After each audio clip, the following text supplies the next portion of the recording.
जी, नमस्ते। मैं रवि प्रकाश आपका पीआईएस न्यूज़ वर्ल्ड में आपका स्वागत करता हूं। आज सोमवार का दिन है और सर्द मौसम शुरू होने वाला है। अब धीरे-धीरे दिल्ली में सर्दी का धीरे-धीरे मतलब बढ़ रहा है ठंडी, और बस अब ठंडी का इंतज़ार किया जा रहा है। उम्मीद है आप सभी अच्छे होंगे। आज की जो कहानी है, ये कहानी एक कहानी नहीं, एक लड़की की आप बीती है।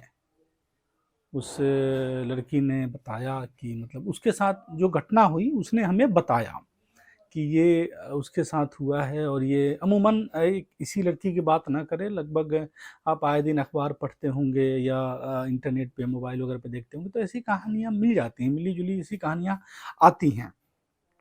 तो आज की जो कहानी है, एक बिहार के एक बहुत ही छोटे से गांव की एक लड़की है जो दिल्ली आती है और उसके साथ कुछ घटना होता है।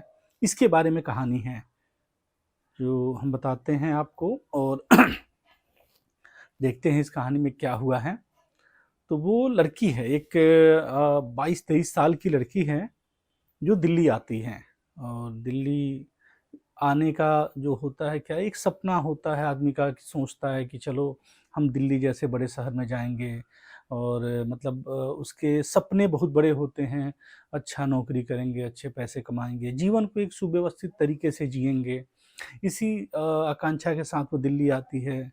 गांव में बंदिशें हैं और बहुत सारी चीज़ें होती हैं गांव में जो कि आदमी को रोकता है ना। और ख़ासकर अगर हम किसी लड़की और महिला की बात करें, तो हमारे अभी दूर-दराज जो गाँव हैं, जो मतलब जो पिछड़े हुए जो गाँव हैं, वहाँ हम देखते हैं कि इस तरह की बंदिशें हैं, लेकिन वो बड़े शहरों में नहीं होता है। तो फिर उसमें अब लड़कियाँ जो होती हैं, अगर अब उनको उड़ने का जब मन करेगा तो वो सोचती हैं कि ये गाँव की बंदिशों को तोड़ करके, है ना, हम शहर में निकलें, हम शहर की तरफ जाएँ। ऐसा ही एक कहानी है बिहार के एक छोटे से गाँव का। और लड़की का उम्र है 20-22 साल, 22-23 साल उम्र है। वो गाँव की बंदिशों को तोड़ के कैसे भी करके और दिल्ली आती है। दिल्ली आती है तो सोचती है कि सरकारी नौकरी की तैयारी भी करूँगी, वहाँ पढ़ाई भी करूँगी, और एक किसी कंपनी में रिसेप्शनिस्ट की जॉब भी लग जाएगी, तो अपना भाई कुछ पैसे की भी आमदनी होती रहेगी, अपने रहन-सहन के लिए जो भी खर्चे अपने आते होंगे, वो वहन भी कर लेगी। इसी उम्मीद में वो आती है दिल्ली, और दिल्ली में एक जगह है लक्ष्मी नगर, वहाँ उसने अपना एक कमरा लिया। धीरे-धीरे उसकी मतलब जहाँ उसने रहना चालू किया तो उसकी दोस्ती भी हो जाती है ना? कुछ लड़कियों से उनके साथ दोस्ती हो जाती है, वो उनके साथ रहने लगती हैं। फिर उन्हीं लड़कियों में से किसी ने इसको बोला कि भाई तुम एक काम करो। लड़की बहुत सुंदर थी, बहुत ही मतलब पढ़ने लिखने में तेज तर्रार थी, अच्छी लड़की थी। तो उसने कॉल सेंटर का इंटरव्यू दिया, और भगवान की दया से कॉल सेंटर में उसकी नौकरी लग भी गई। कॉल सेंटर में नौकरी नौकरी लग जाने के बाद अब ज़िंदगी ठीक-ठाक चल रही थी, लेकिन अब समय की कमी होने लगी। अब उसका जो रिसेप्शनिस्ट बनने का सपना था वो तो ख़ैर अब छूट गया, अब रिसेप्शनिस्ट नहीं बनी, लेकिन कॉल सेंटर में जॉब करने लगी। इसी कॉल सेंटर में जब जॉब आदमी करता है, दिल्ली की जो कहानी है, और जो लगभग सारे जो युवा वर्ग हैं, जो कॉल सेंटर में जॉब करते हैं, उनके साथ ये चीज़ें हैं कि कॉल सेंटर में जो जॉब करता है, उनके पास समय की बड़ी कमी हो जाती है। ऐसा ही इस लड़की के साथ भी होता है कि समय की कमी हो जाती है। अब इस लड़की का जो सपना रहा कि हमें एक सरकारी नौकरी की तैयारी करनी है और मतलब गवर्नमेंट जॉब लेना है, या बहुत सारी उस तरह की चीज़ें थी। अब वो इन समय की कमी के चक्कर में गड़बड़ होता जा रहा था। अब इसके पीछे आदमी फिर परेशान होता है कि जो हमारा एम्बिशन था, वो हमारा एम्बिशन नहीं अगर अचीव होगा, तो इस दिल्ली से जैसे शहर में आए हम, अपने सपने लेकर के आए, वो सपनों को हम पूरा नहीं कर पाए, तो आदमी को मन में ही अंदर कचोटता है ये सारा चीज़। तो वो भी वैसा सोचने लगी, करने लगी। चलता रहा, समय चलता रहा, तो फिर इसी जो माइंड का जो डिस्टर्बेंस था, जो परेशानी थी उसको, इसको दूर करने के लिए उसने फ़ेसबुक है, इंस्टाग्राम है ना? उसको यूज़ करना चालू किया। फ़ेसबुक पे अब घंटों-घंटों अपना माने जो समय है, रात का जो भी समय या दिन का जो भी समय, जो नौकरी के बाद जो समय लगता था, वो अपना फ़ेसबुक, इंस्टाग्राम को यूज़ करना चालू कर दी थी। ऐसे ही चलते रहा। इसी क्रम में फेसबुक पे क्या होता है कि कोई व्यक्ति है जो बार-बार इसके फ़ोटो को लाइक करता है, कमेंट करता है। अब इस लाइक कमेंट को ये भी देखा करती थी कि आखिर ये कौन है? तो एक दिन उसने उसके प्रोफ़ाइल को ढूँढना चालू किया कि आखिर ये कौन है? और उस प्रोफ़ाइल को देखने के क्रम में वो दिखता है उसे कि ये नोएडा का रहने वाला है और एक सुंदर सुडौल अच्छा-सा एक व्यक्तित्व वाला चेहरा। तो धीरे-धीरे वो लोग फिर के जैसे फ़ेसबुक में मैसेंजर होता है, मैसेंजर पे उनकी चैट होनी चालू हो जाती है। जब धीरे-धीरे जब चैट होनी चालू हो गई, बातचीत स्टार्ट हो गया, शुरू हो गया, तो इसने अपने बारे में बताया कि भाई अब हम ये करते हैं, ऐसी हमारी सोच है ना? मैं बड़ी परेशान हूँ, इस तरह की बातें वो कहने लगे। तो सामने से जो लड़का है वो कहता है कि परेशान मत हो, है ना? ये ऐसे मत सोचो, है ना? कभी तुम बाहर निकला करो, कभी क्लब आओ, ठीक है? इसमें ही ज़िंदगी नहीं है, ज़िंदगी और भी बहुत कुछ है। धीरे-धीरे एक बार उसने बुलाया भी इसे क्लब में और ये जाती भी है क्लब में। लेकिन इन क्लब में जाने के पहले लगभग महीनों भर का इनके बीच में बातचीत होती है। बातचीत ऐसी होने लगती है कि एक भरोसा बन जाता है इस लड़की को। एक भरोसा कि चलो जो भी है सामने वाला जो हमसे बात करता है, वो एक अच्छा आदमी है, इस तरह का कोई भरोसा इसके मन में बैठा। तो वो उसने उसे क्लब में बुलाया, लड़के ने लड़की को क्लब में बुलाया। वो लड़की जाती भी है, क्लब में मिलती है। तो लड़के ने उसको पहली बार ड्रिंक के लिए ऑफ़र किया कि आप मतलब ड्रिंक दारू वग़ैरह ले लो। तो लड़की ने सीधे मना कर दिया कि नहीं। तो लड़के ने भी नहीं लिया।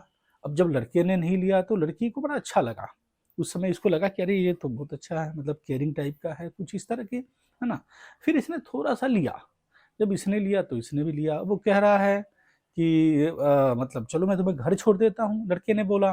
तो लड़की बोली कि नहीं-नहीं मैं चली जाऊँगी, अकेले अपनी चली जाऊँगी। तो बोले कि नहीं-नहीं मैं तुम्हें अकेले कैसे छोड़ सकता हूँ, तुम अकेली हो, है ना? तो वो अकेले नहीं जाती है, वो लड़का उसे छोड़ देता है। अब इन चीज़ों में क्या होता है कि लड़की का एक भरोसा जो है और गहराता जाता है, भरोसा बढ़ता जाता है इससे। इन्हीं क्रम में जब भरोसा बढ़ता गया तो 1 बार मिले, 2 बार मिले, 3 बार मिले, ऐसे ही चीज़ें चलती रहीं। क्लब में मिलते थे, जब भी मिलते थे, तो एक भरोसा के साथ मिलना चालू हो गया। आने वाले समय में ऐसा भी हुआ कि लड़का अगर उसे कभी टच भी किया, तो लड़की को बुरा नहीं लगा। उसे लगा कि नहीं ऐसा चलता है अभी, है ना? तो वो भी बुरा नहीं लगा। अब धीरे-धीरे क्या है कि बहुत सारे मतलब ये जो जो लड़का-लड़की हैं लोग, ये मतलब एकदम भरोसे के साथ अब आगे बढ़ रहे थे। इसी बीच में एक दिन क्या होता है कि लड़के ने फ़ोन किया उस लड़की को कि हमारे यहाँ, और ये मतलब कुछ समय बीत गया, ठंडी का दिन आने वाला था, है ना? इसी जो अभी मौसम चल रहा है ठंडी का शुरुआत, ऐसा ही समय वो भी था। ठंडी का शुरुआत आने वाला था। उस पीरियड में लड़के ने इसको बोला कि हमारे दोस्त कुछ मिल कर के पार्टी-वार्टी कर रहे हैं, तो हम तुम्हें भी बुलाना चाहते हैं। एक बार के लिए लड़की ने ना भी कहा कि ना मैं तो नहीं आ पाऊँगी। लेकिन तभी लड़के ने देखिए क्या बोला कि क्या मुझ पे भरोसा नहीं है क्या? जब ऐसा बोला तो लड़की ने बोला कि नहीं, आप पे तो मतलब मुझे खुद से ज़्यादा भरोसा है। और वो लड़की फिर गई भी। ये कुछ लोग थे, लड़के थे, उनके दोस्त हैं, और ये शहर से दूर किसी रिज़ॉर्ट वगैरह में इन लोगों ने पार्टी-वार्टी रखा था। वहाँ जाने के बाद देखा उन्होंने कि भाई कुछ लड़के भी हैं, कुछ और भी लड़कियाँ हैं उनके साथ। तो वहाँ मस्ती-मज़ाक हुआ और वहाँ भी ड्रिंक वगैरह जैसा कुछ इंतज़ाम था। ड्रिंक-व्रिंक हुआ। अब इस लड़की को नींद आने लगा, या यूँ कहें कि अब मतलब नशे के कारण बेहोशी छाने लगी थी। लड़की अब सो गई। सोने के बाद अब इसको अगले दिन दोपहर में नींद खुलती है। लड़की के कपड़े भी बदले जा चुके हैं। लड़की देख के सन्न, अब क्या हुआ? बहुत ढूँढने के बाद मतलब वहाँ कोई नहीं मिला, एक लड़की मिली। अब लड़की से जब मिलती है दूसरी लड़की से, उससे भी जब बात करती है तो उसकी भी सेम स्टोरी ऐसी ही थी कि कोई था जो उसको बहकावे में बुला के लाया था यहाँ, उसके साथ ऐसे-ऐसे हुए। मतलब क्या कहा जाए इसको कि उस लड़की के शरीर पे पूरा मतलब नोच-खचोट और बहुत सारी चीज़ें हैं जो एक दर्दनाक जो चीज़ें होती हैं, वो सारी चीज़ें हो रखी थी।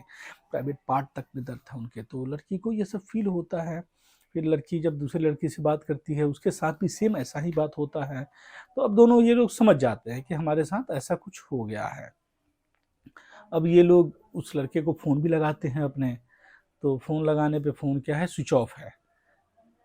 फिर नहीं बात हुई, है ना? और ऐसे ही चलता रहा। फिर वो अपने अपने घर आ गए लोग, दिल्ली आ गए लोग।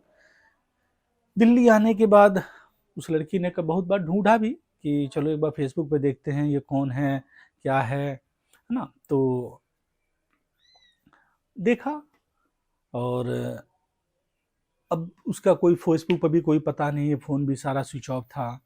तो वो चीज़ें ख़त्म हो गई। लेकिन लड़की ने ये चीज़ जो झेला, ये मैंने आपको कहानी में शुरू में ही बताया था कि एक लड़की की आप बीती कहानी है।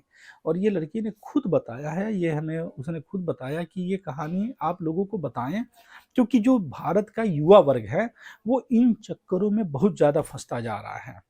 तो हमारा भी मकसद यही होता है कि हम आपको कहानी के माध्यम से लोगों को, या मतलब जो भी लोग हैं जो हमारे सुनना चाहते हैं या सुनते हैं, हम उनको बस एक सचेत करें, और हमारा यही है। बाकी हम आपसे आग्रह करते हैं कि अगर आप हमारे चैनल पर नए हैं तो हमारे चैनल को सब्सक्राइब करें, लाइक करें। कहानी का जो ढंग है उस अगर आपको अच्छा लगता है तो कमेंट ज़रूर करें। धन्यवाद। नमस्ते।